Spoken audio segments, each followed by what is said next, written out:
Oh, indeed, and I've been reading up about it the last 24 hours, so I have pretty much caught up to speed with what you guys do and how great you are at doing that. Hilton, I do want to get your sense. Same question to you essentially. What would it really take for you to finalize the IPO details in terms of financial targets?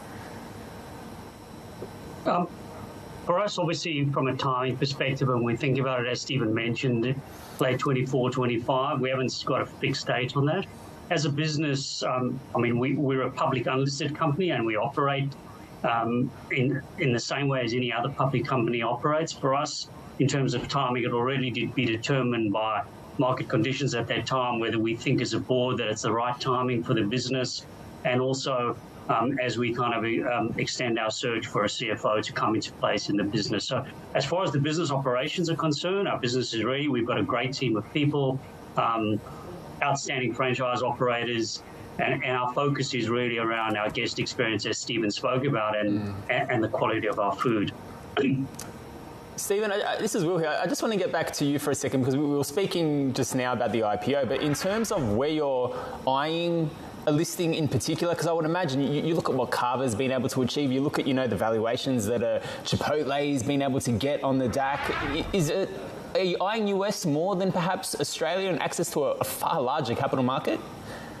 Yeah, I think, for us, home is Australia. I mean, we've had great success in Australia as well, in Singapore. Tokyo's taking off, and obviously we're starting to build a huge push in the U.S., but most likely the listing will be in Australia. I mean, for us, we've got, we'll grow another 30 restaurants here, mostly drive-thrus, and, we'd like to see the people that are supporting GYG have the opportunity to own shares in GYG. So it looks like Australia will most likely be the home of our IPO.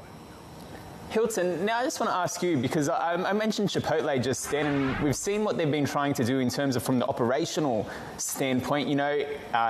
A lot of automation is potentially coming to their restaurants. Is that something that Guzman would be looking at in the future, or is it something that you just let Chipotle do them? I think, for us, obviously Chipotle, we've seen the automation they're putting in place. We're always looking at technology and how we continue to innovate. Our system in terms of our dual line obviously facilitates us to be able to deliver fresh food made to order at really QSR speed. So there's always been from the outset, Stephen's been very focused on how the business has been set up in terms of speed of execution and the quality of our food. Naturally, as we continue to look at technology to be able, from an innovation perspective, but I'd let Stephen kind of talk a little in a little bit more detail to that. Yeah, I think, the big difference, when you see a Chipotle or a Subway, they have a linear setup. And I think sometimes with a linear setup, you have, there's constraints on production. We don't have that. We have a double linear setup that's fueled by this bespoke stickering system. So we don't have any, obviously, production constraints within GYG. So if you're ordering through the app, everything goes through this stickering system from the app, if you're doing, obviously, through our beautiful drive-thrus or takeaway delivery. So for us, it's figuring out how do we keep our food as fresh and as safe as possible.